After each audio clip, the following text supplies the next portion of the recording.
श्री गुरुदेव दत्त श्री स्वामी समर्थ महाराज. आपल्या या गणपती मंदिरामध्ये आपण सर्व साधक जमलेलो आहोत आणि आज थोडा छोटासा कार्यक्रम आहे की दत्त महात्मा हा जो ग्रंथ लिहिलेला आहे, टेंबे स्वामींनी रचलेला ग्रंथ आहे. याच्या संदर्भात आपण थोडी चर्चा करू, वपोही करू आणि दत्ताचं महत्व काय, दत्ताचं महत्व कसं लिहिलं गेलंय, काय म्हटलं गेलंय आणि दत्त कसे ह्या कलियुगाचे तारणहार आहेत, याच्या संदर्भातली थोडी चर्चा आपण इथे करूया. तर याच्या अगोदर आमच्या मित्र जोशी यांनी एक सांगितलं की स्वामी अथर्वशीर्ष हे कसं निर्माण झालं, त्याला महाराजांची संमती कशी आहे, कृपा प्रसाद कसा आहे आणि त्याचं कार्य आपण संपूर्ण भारतभर करतोय. इव्हन आता अमेरिकन इंग्लंड मध्ये सुद्धा त्याचं एक पारायण चालू झालेले आहे.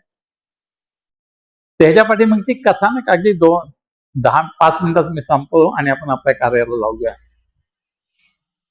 स्वामी समर्थ असताना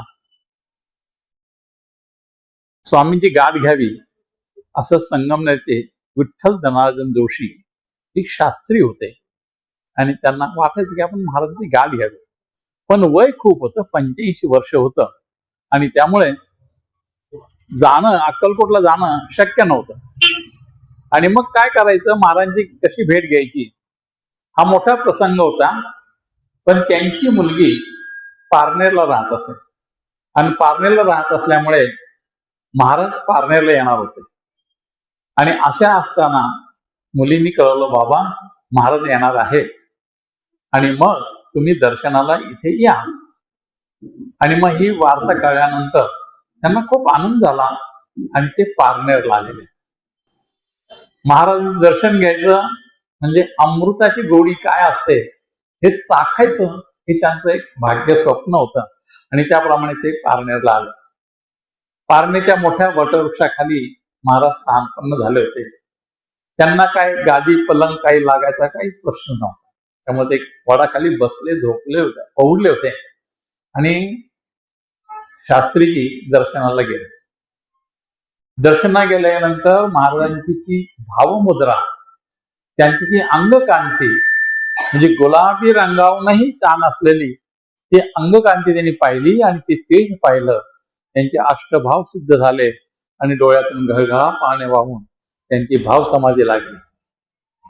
त्या भाव समाधी लागत असताना कंठातून काहीतरी बाहेर येत होत, ह्याची जाणीव त्यांना होत होती.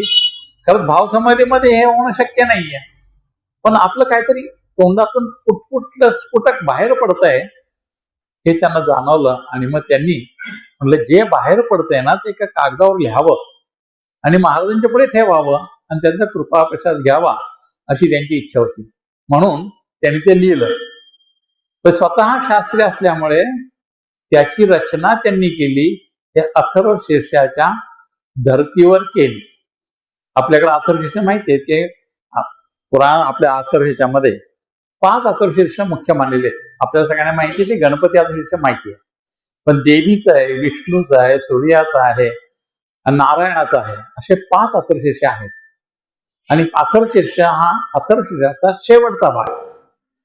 याचं वैशिष्ट्य वेगवेगळं आहे, कारण ह्याच्यामध्ये वेदांमध्ये काय सांगितलंय, निर्गुण निराकार तुझे रूप. सामान्य लोकांना शक्य आहे का हो हे? मग वेदाची उपासना करायची, मी तर जाणायचं, वेद म्हणजे जाणणे. काय जाणायचं, त्याचे नाहीच त्याला कसं काय जाणायचं? तर सर्वसामान्यासाठी काही आपल्याला जाणलं पाहिजे, म्हणलं पाहिजे. म्हणून एक मूर्ती स्वरूप आणि त्याचं सगुणातून निर्माण जाण्याची जी पद्धत आखली गेली ती पद्धत म्हणजे अथर्वशीर्ष. अथर्वशीर्षामध्ये सगुणाची उपासना आहे आणि सगुणाच्या उपासनातून निर्गुणाच्या उपासनाकडे कसे जायचं याचा पंथ तिथे सांगितलाय.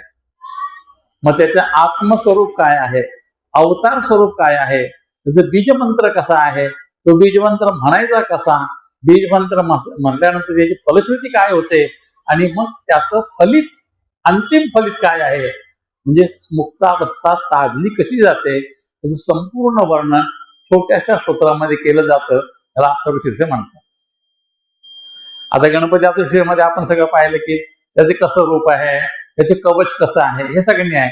गणपतीचा मूळ मंत्र कोणता? गण गणपतये नमः म्हणायचा कसा? गकार आकार उकार तारेण रुद्रम असं म्हटलंय. जे शेवटचा जो आहे तो मोठ्यांनी म्हणायचा आहे. मचा उच्चार करताना तोंड मिटून मोठ्यांदा उच्चार करून स्पंदन तुमच्या मूर्धेपर्यंत पोचली पाहिजेत.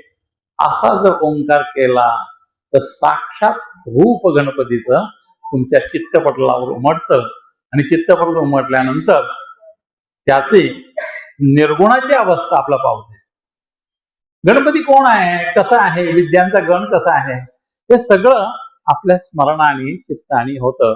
आणि आपण भावसंपन्न झाल्यानंतर त्या भावास्तत मग गण लोकामध्ये आपण पोहोचतो आणि मग तशी पुढे मुक्तीची अवस्था होते ती होते. असं हे अथर्वशीर्षाचं महत्व आहे. म्हणून ह्या विठ्ठल चंद्रशींनी स्वामींचं अथर्वशीर्ष लिहिलं. हे स्वामी तुम्ही कोण आहात, अवतार काले तुम्ही खरंच दिसता तसं आहेत का, ते कोण आहेत? दत्तावतारापासून ह्या अवस्थेमधलं वर्णन कसं आहे हे लिहिलं. त्यानंतर त्याचं आत्मस्वरूप कसं आहे, वेदगम्य त्याचं स्वरूप कसं आहे हे सगळं लिहिलं.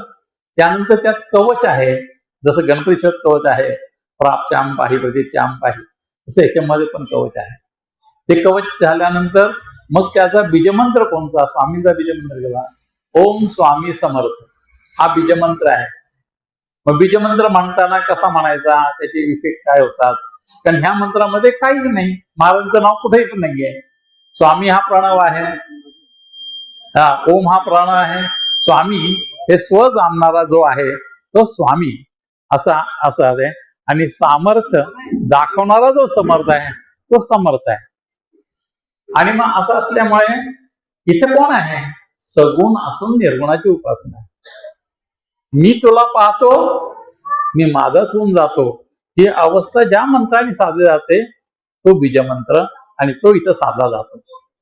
हे सगळं लिहिल्यानंतर मग त्याची फलश्रुती लिहिली, बाकीचं सगळं लिहिलं आणि मग महाराजांच्या चरणावर ठेवलं.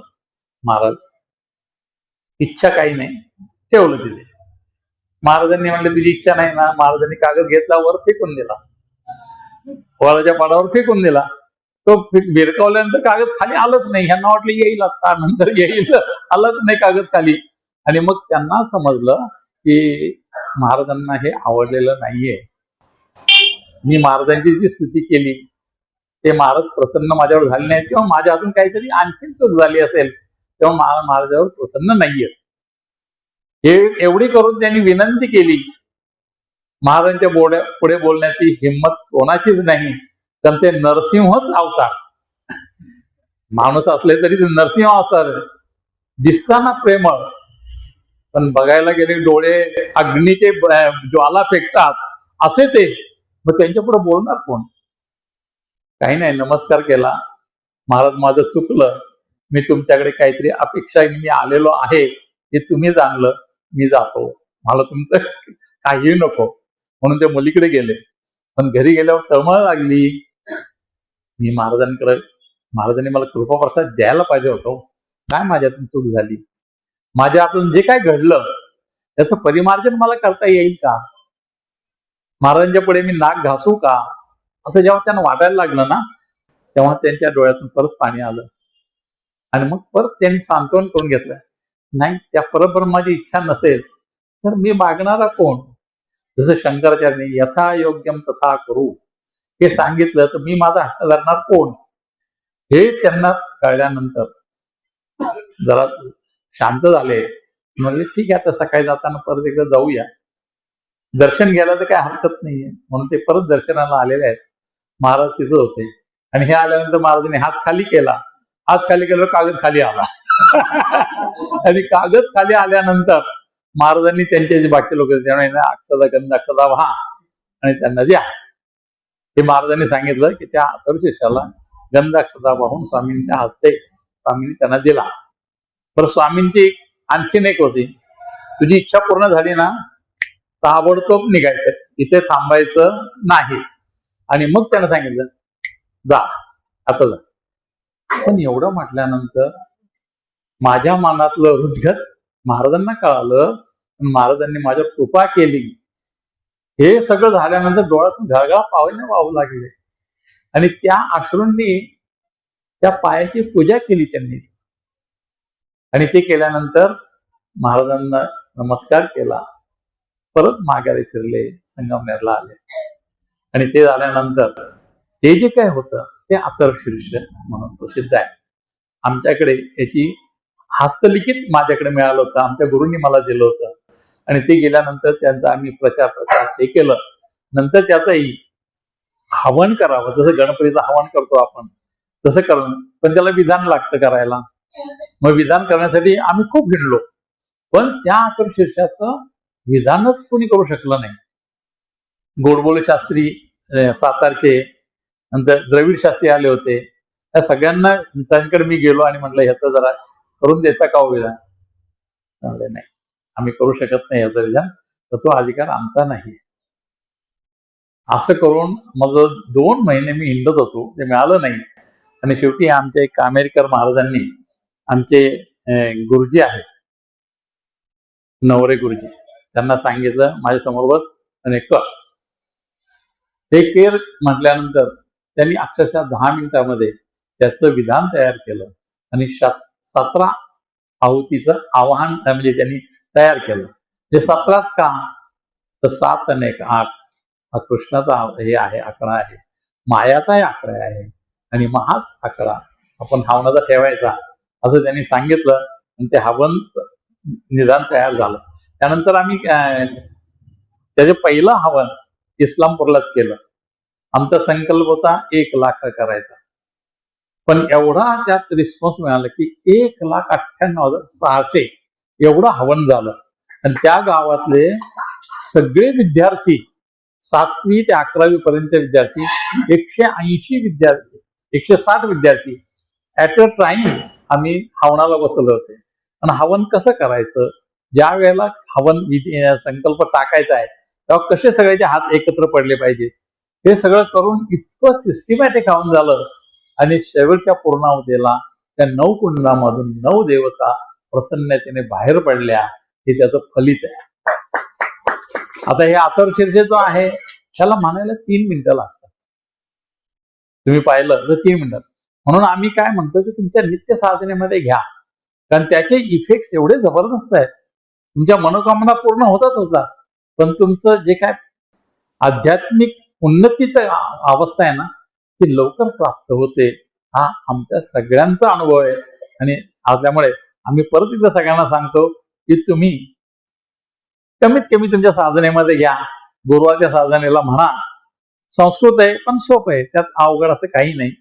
2 ह्याचे श्लोक आहेत मोठाले, एवढंच, बाकी काही नाही. आणि ते म्हणता येतं आणि 3 मिनिटात ते होतं. त्यामुळे जास्त वेळ जात नाही, हे नाही, पण आपली आध्यात्मिक पावर लवकर वाढते आणि ध्यानाकडे आपली अवस्था होते. हा त्याचा महत्वाचा दुवा आहे. मी एवढी माहिती सांगतो, मला वाटतं पुरे. आपण आता दत्त महात्म्यावर चालू करूया.